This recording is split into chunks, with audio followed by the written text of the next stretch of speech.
Primeiro, eu gostaria de ter a felicidade de anunciar aqui, se calhar já não vai ser em primeira mão, se calhar muitos já sabem, que os médicos angolanos acabaram de suspender a greve. Atenção, não se trata de levantar a greve.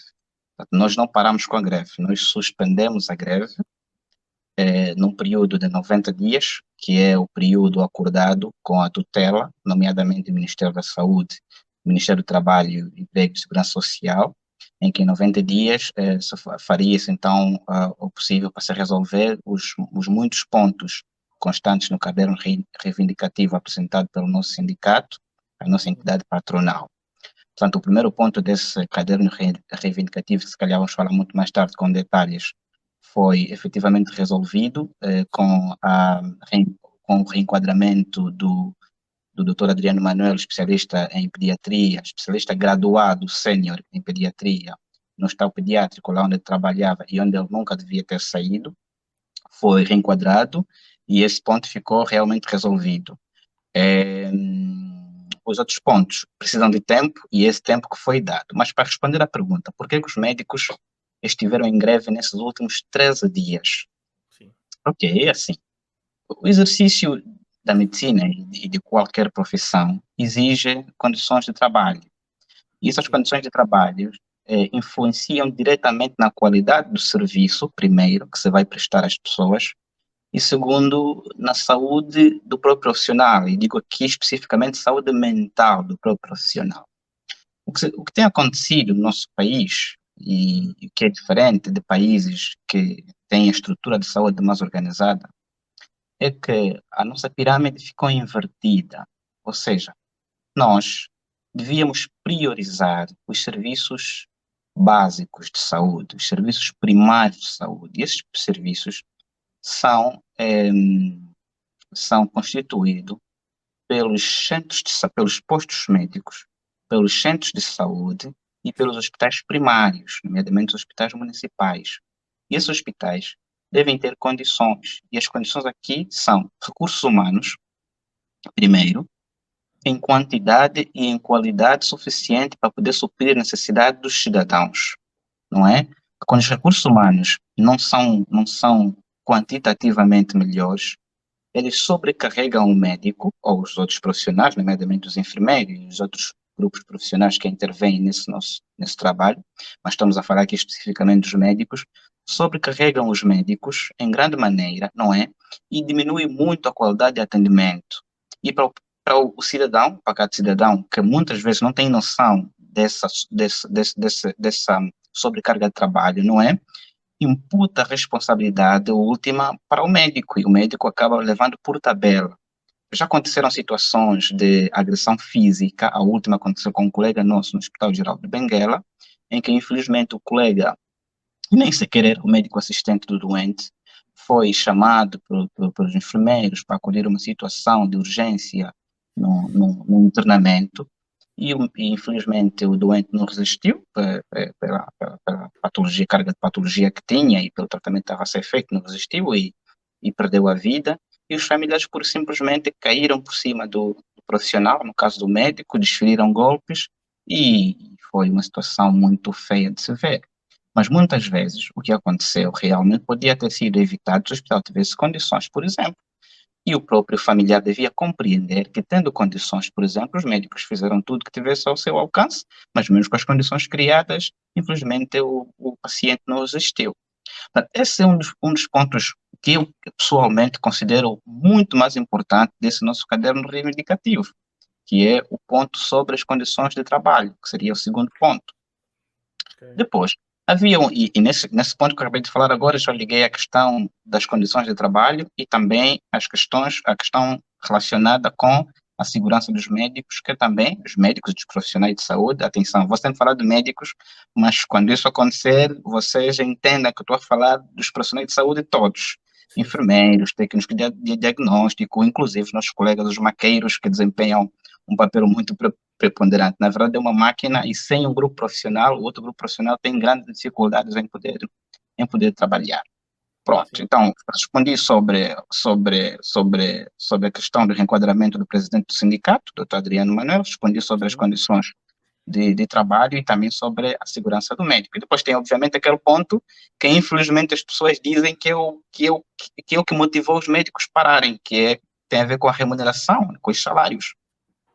É verdade que os salários também faziam parte desse caderno reivindicativo, mas não é tão verdade que seja a única coisa que motivou os médicos, não é, pararem e fazerem greve. Até infelizmente, os nossos cidadãos não ficaram solidários, muitos não ficaram solidários, principalmente porque acharam que os médicos estavam a reclamar pura e simplesmente por aumentos salariais, e isso não é verdade. Só para dar um último exemplo e deixar de calhar o moderador falar ou conduzir o programa, o doutor Adriano Manuel, ele foi suspenso do hospital pediátrico, tendo feito cerca de 1 ano e 8 meses, não, tendo feito 18 meses, desculpa, 18 meses sem trabalhar e, portanto, sem oferir os seus salários, digo assim, do ponto de vista de atos médicos, não é? E essa suspensão foi ilegal, tanto que a suspensão foi levantada agora. Portanto, para além de devolverem o posto de trabalho do doutor Adriano, também anulou-se o processo disciplinar que pesava sobre ele. Mas durante esse tempo, esses 18 meses, o senhor ficou sem oferir os seus salários. Portanto, se fosse realmente a questão dos salários e dos dinheiros só que motivasse a nossa luta, a essa altura nós não teríamos conseguido um acordo com o Ministério da Saúde, no caso com a nossa tutela, porque o doutor Adriano não recebeu esse dinheiro dos 18 meses, portanto ele não foi indemnizado, e ele próprio abriu mão disso e disse que não precisa que ele indemnizem, porque realmente não é isso que está na base da nossa greve. E as pessoas têm que entender que está na base da nossa greve é realmente uma situação que beneficia a todos. A nos beneficia porque faz muito bem do ponto de vista da nossa saúde mental. É muito mal vermos doentes a morrer toda hora à nossa frente. Vocês não pensam que isso é bom. Então, é muito mal, isso faz muito mal do ponto de vista psicológico. Sim, sim, é isso aí. O Mano acredita que o Estado angolano tem condições suficientes para poder pagar este salário mínimo de 1 milhão de kwanza? Bom, o caderno reivindicativo realmente apresentou propostas, e essas propostas poderão ser melhoradas. Por exemplo, não é possível pagar-se esse valor estando-se no que chamamos de carreira geral não, como vou dizer, regime geral, não é? No regime geral. Tinha que se estar num regime especial, onde fazem parte, por exemplo, funcionários da AGT, das empresas públicas que participam diretamente na geração de riquezas, nomeadamente a Sonangol, Indiama e outras mais, não é? E os órgãos de soberania que fazem parte dessa carreira especial. Tinha que se estar numa carreira especial para se oferir salários que acreditem nem são altos. Nós é que somos muito pobres e achamos que 1 milhão de kwanzas é muito dinheiro. Na verdade, 1 milhão de kwanzas nem sequer chega a $2.000, para ser Sim, sim, sincero, não é? verdade. Sim. Olha só, nós já tivemos numa altura, quando o câmbio do dólar era 10.000 kwanzas, um médico que ganhasse 250, uma pessoa que ganhasse 250 mil kwanzas ganhava $2.500. Hoje em dia, quem ganha 1 milhão de kwanzas nem sequer ganha $2.000. Portanto, vocês não pensem que 1 milhão de kwanzas é muito dinheiro. Não, nós é que somos muito pobres, não é? O nosso salário é que é muito baixo. E nós perdemos ambição, infelizmente, de poder reclamar pelos nossos direitos e exigir aquilo que realmente nós merecemos.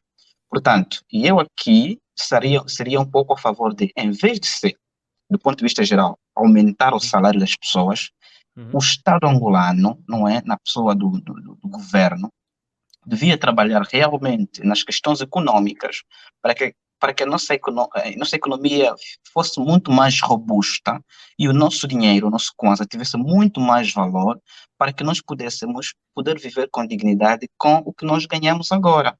Portanto, porque nós podemos subir o salário de todo mundo, mas isso não é suficiente. O que seria realmente de se esperar é a estabilização da nossa economia, fazer com que o nosso kwanza tivesse muito mais valor e nós pudéssemos viver bem com o dinheiro que nós ganhamos. Agora, se o governo vai ter condições de pagar os salários que a sociedade vai considerar altos para os médicos, e aqui gostaria de dizer que qualquer funcionário da instituição pública merece bons salários, não estou a dizer que os médicos sejam os melhores e que têm que ganhar mais, não. Só estamos a dizer nesse âmbito porque os médicos juntaram-se numa classe, formaram um sindicato e reclamaram os seus direitos, e vamos ver se em 90 dias, que é o tempo que se deu, 90 dias, isso vai ser respondido.